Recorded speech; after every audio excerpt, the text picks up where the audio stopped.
back to the meeting. We'll reconvene. We're now on item 8, amendments to scheme of delegation of functions. Over to Kelly. Thank you, Leader. For the purposes of the recording, my name is Kelly Watson. I'm the Chief Officer for Legal, Regulatory and HR. The purpose of this report before you today, Cabinet, is to seek approval for amendments to the scheme of delegations of functions. As you will be aware as Cabinet members, your titles and portfolios have recently been revised following the annual general meeting in May 2024. And as such, amendments are required to Scheme A to reflect the changes that have been made to your responsibilities. Cabinet is also requested to note that amendments will be made to the delegated power form to ensure it remains fit for purpose. Once the approval process and call-in is completed, the scheme will be updated and published on the website. Corporate directors will be requested to update their register of delegations to reflect the changes made. Unless you have any questions, members, I'll take you to the recommendations of paragraph 9. Thank you. Okay. Thank you, Kelly. Councillor Williams? Just to move the recommendation. Thank you, Leader. Thank you. Any second report? Yeah, I'll second the report, Leader. Thank you, Councillor George. Very straightforward report. Thank you, Kelly. All in favour with recommendations? 9. Thank you. Okay, that's approved. We'll now move to we've done item 9, Shared Regulatory Services. Item 10 next, Elective Home Education Policy 24-27. I think we have Mark Lewis online. Yes. Mark, you with us? Yep. Yeah. Over to you, Mark, please. Correct, Leader. Thank you. Yeah, afternoon all again. For the purpose of the recording, I'm Mark Lewis. I'm the Group Manager for Early Years and Young People within the Education, Early Years and Young People Directorate. So in terms of the report, if it's okay with you, Leader, I'll just pull out the main points and then pause then for any questions. Obviously, the purpose of the report is to seek Cabinet approval for a new elective home education policy. There's been quite significant guidance and a number of legislative changes, really, which we needed to reflect in a new policy document. As you can see in 2.2 of the report, there is a requirement for us as a local authority to have a policy in relation to elective home education to implement our legal duty. If I take you to 3.2 of the report, a lot of the narrative is self-explanatory, but there's specific elements of the Education Act there, and obviously there's a decision for parents, carers then to make in terms of full-time education. Now, the majority of parents, carers will fulfil that duty by school enrolment, but there is, and I'm sure we'll come on to it, an ever-increasing number who make some decisions to electively home educate their child. In terms of some elements I'm sure we'll talk about at some point in terms of safeguarding, obviously there are some limitations. The safeguarding duties apply, across the board, very much a multi-agency approach. But the law, in essence, the legal requirement is for us, and actually it's probably identified as good practice to visit once a year to satisfy ourselves as a local authority that they are, as a parent carer, fulfilling that duty around an education for their child. I probably should have set the context at the outset in terms of numbers. 273 earlier this month when I ran a report. Children are electively home educated. Small number of those in that report, 5 were open to statutory services at that point. So by that, I'm talking about children's social care. And if you look at that data, it has increased. I went back to 2020 and we were looking at January 2020 and a figure of 216 who are electively home educated. So there's a 60+ increase within that period. I think what the policy that we're putting forward today allows us to do maybe is strengthen some of the systems and processes around elective home education. It sits within one of my teams and services, so that's the education engagement team, and we've got a small staff resource there that oversees a range of issues linked to not just elective home education, but school attendance, and in some cases, vulnerable learners and those who are care experienced. So it's not a big resource, but they fulfil that duty.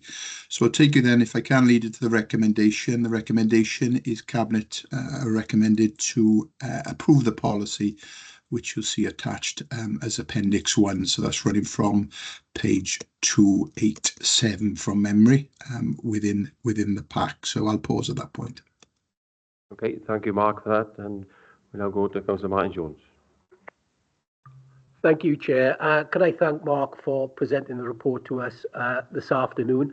I mean, in essence, this policy provides us with information and provides guidance to those parents and carers who wish to take direct responsibility for educating their children, instead, of course, enrolling them in our local schools. There has been an increase in the number of children who have been taken out of mainstream education provided by the authority. And as a Cabinet member for education, I don't know whether or not I'm curious or concerned or both in relation to the increase in numbers. But what I would like to do this afternoon is to reassure my Cabinet members that we will need to take an analytical, I think, review of the rationale behind the decision making as to why parents and carers have chosen to do this, and to look at the analysis and see if the analysis tells us anything that we can work to. At the top of my radar on the agenda for me is safeguarding. And again, I want to reassure Cabinet members that when we do this analysis, we will look at safeguarding issues. And if there are any thematic safeguarding issues, then with our colleagues in the Social Services Directorate, we will work closely with them. But I want to provide reassurance. I'm using this word reassurance a lot because I appreciate that Cabinet members and Cabinet colleagues will be concerned about the number of children that are being taken out. It will be part of our forward work programme, and we may even take an annual review and present it to Scrutiny Committee as to where we are with this policy. Is the policy working? Are there concerns? And are we dealing with those concerns? So on that basis, Chair, I'd like to move the report. Thank you, Councillor Jones. We go to Councillor Paul Davies next. Okay, Councillor Farr next. Councillor Davies will come after that. Councillor Farr. Thank you, Chair. My hand was up first and it went down for some reason. Happy to second the report. I think it's good that family do have the option to home educate. I know my family in the Midlands have my two great nieces learning from home. You've answered one of the question already, Mark, because I wanted to ask the question, how many do we have in the county being home educated? So out of that number, do we have an age group? What kind of age range do we have? Do we know how many of those are individual with additional learning needs? And do we have any idea why they have chosen to home educate? I know that's like a big question, the last one, but just wondering, do we have some indication why parents are doing that? Thank you. That's 3 questions, please. Okay, Leader, if you're happy, I'll come back on that.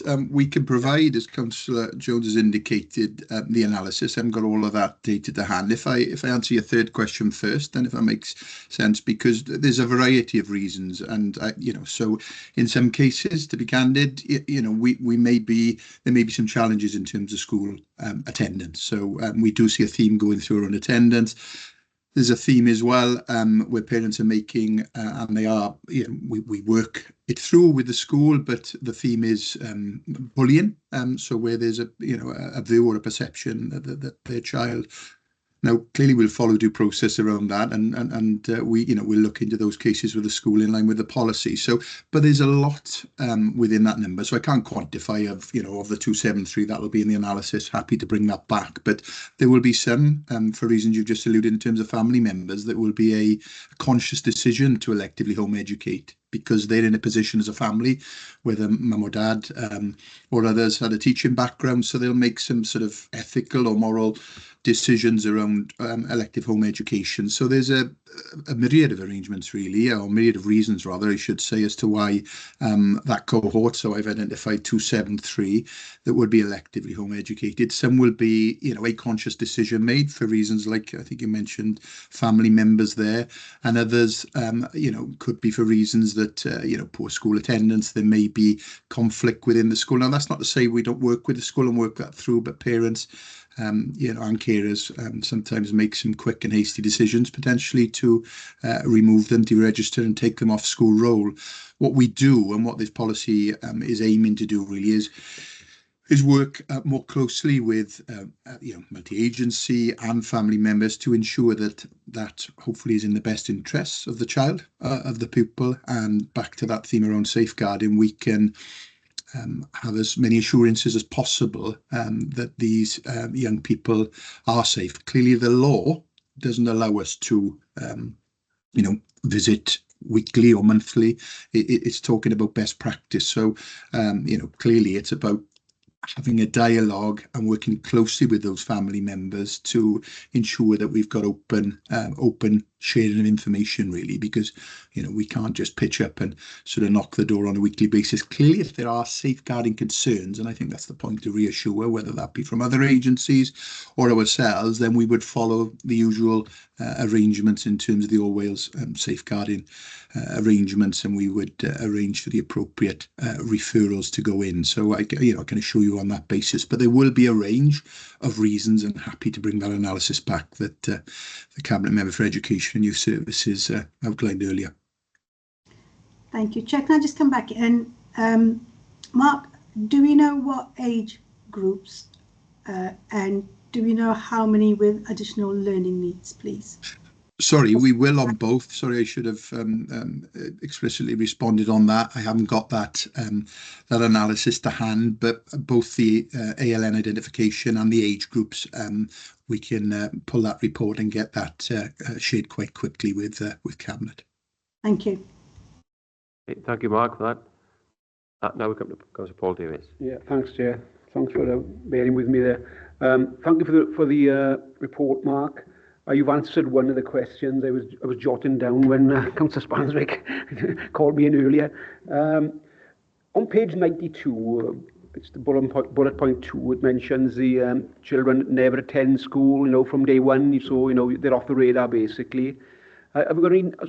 When you become aware of these children, you said you try to contact and work with the parents. Have there any figures for how many that would be in a year? Is that something you'd have, or you obviously don't know the ones that haven't presented because you're unaware of them, but the ones you discover are out there.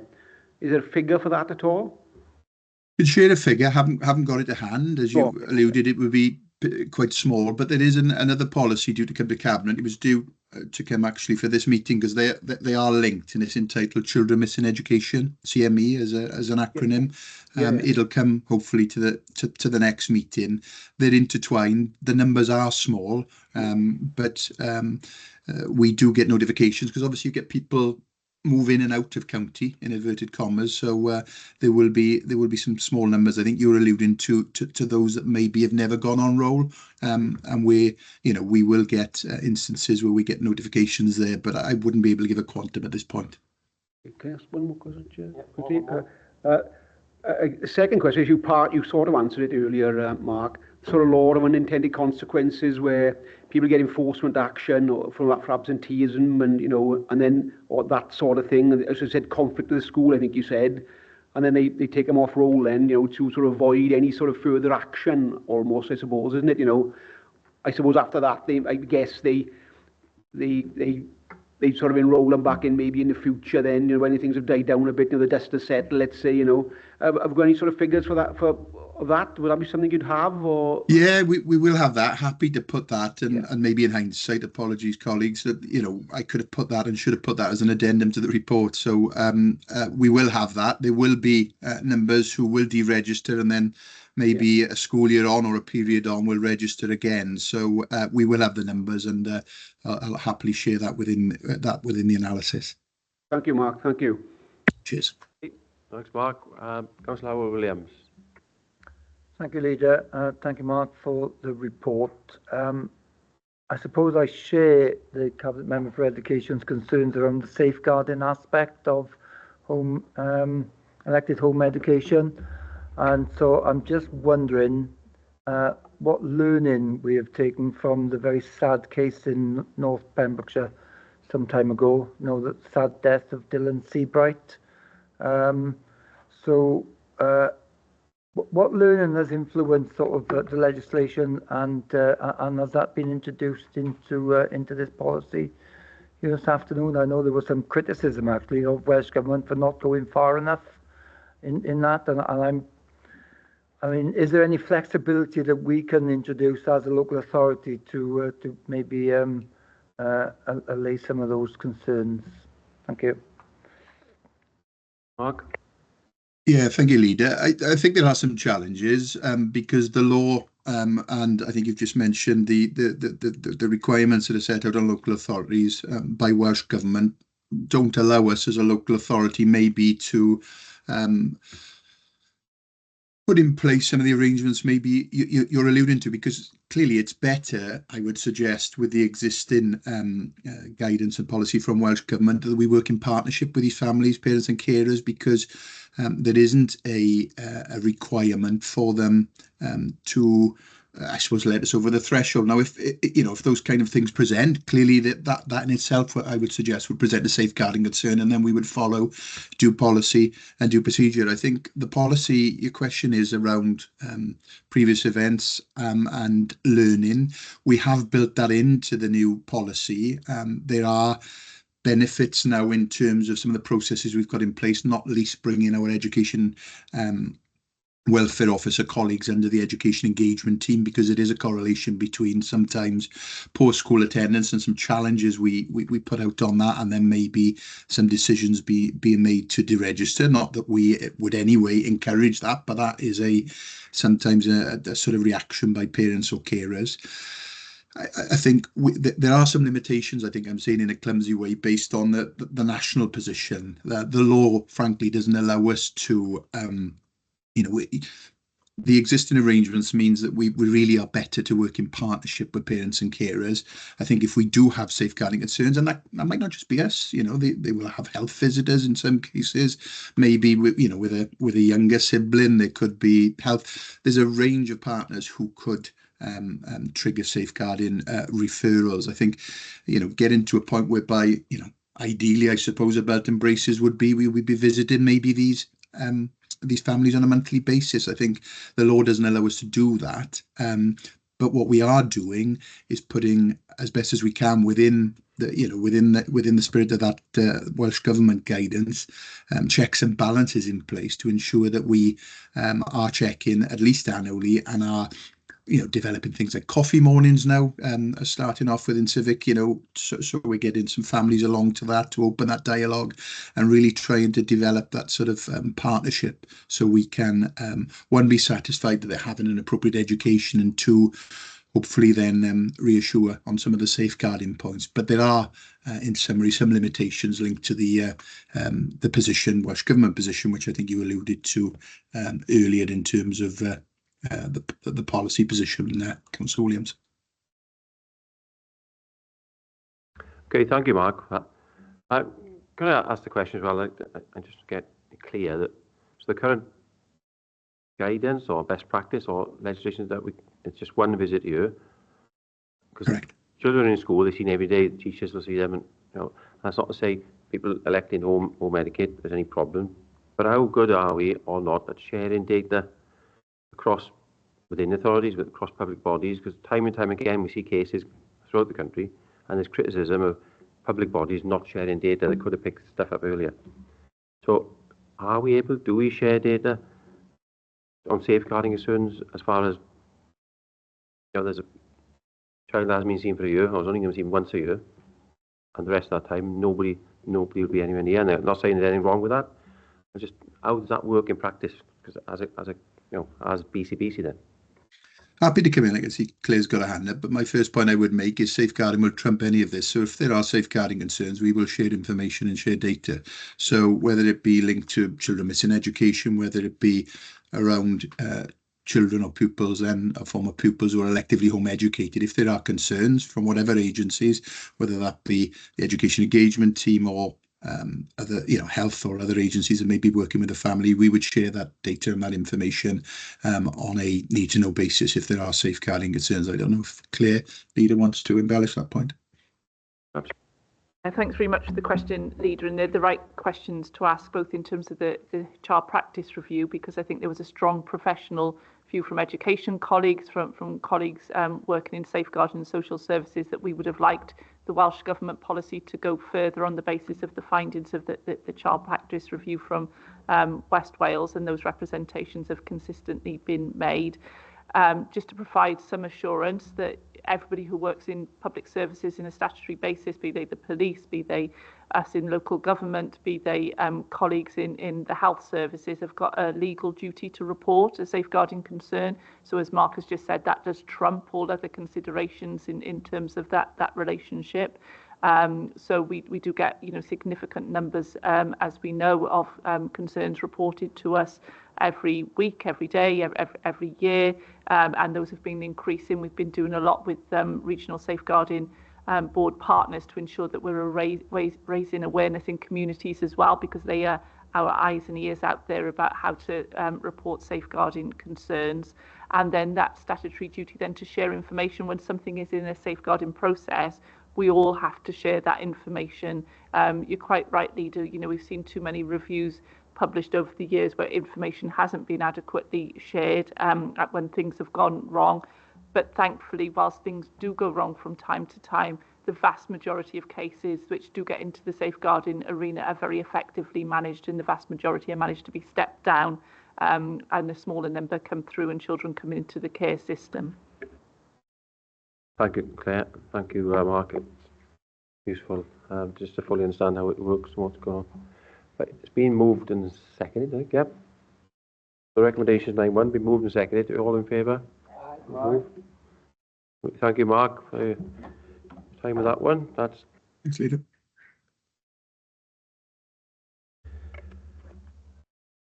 Item 11, representation on outside bodies. Back to Kelly. Thank you, Leader. The purpose of this report is to seek Cabinet's approval for the appointment of a replacement member to sit as a representative on Bridgend County Care and Repair. We're entitled to nominate 2 elected members to sit on Bridgend County Care and Repair. One vacancy has arisen, and it's proposed that Councillor Jane Gebbie will fill this vacancy. The other seat is currently taken by Councillor Amanda Williams. I therefore take you to the recommendations, Leader. Move. Thank you, Kelly. I was just going to just clarify. Normally, this is at AGM every year. The AGM where we appoint 2 people to this, isn't it? I think so. This now will sit down until the AGM. Yes. This, if Councillor Gebbie is elected, she'll sit then until the AGM will either confirm or change. Thank you for that, Kelly. So, Councillor Body has moved it. Move the report, Chair. Yeah, straightforward. Second. Happy to second, Chair. Okay, it's been moved and seconded. All in favour? Aye. Yep. Approved. Thank you. The last item, item 12, urgent items, of which I've not been notified of any. It's now 16:47. So thank you all for your contribution. Thank you here in the chamber and those online. Thank you. Have a good day. What's left of it? I'll see those of you tomorrow. It's council meeting. Thank you all. Bring this meeting to a close. Thank you, Chair.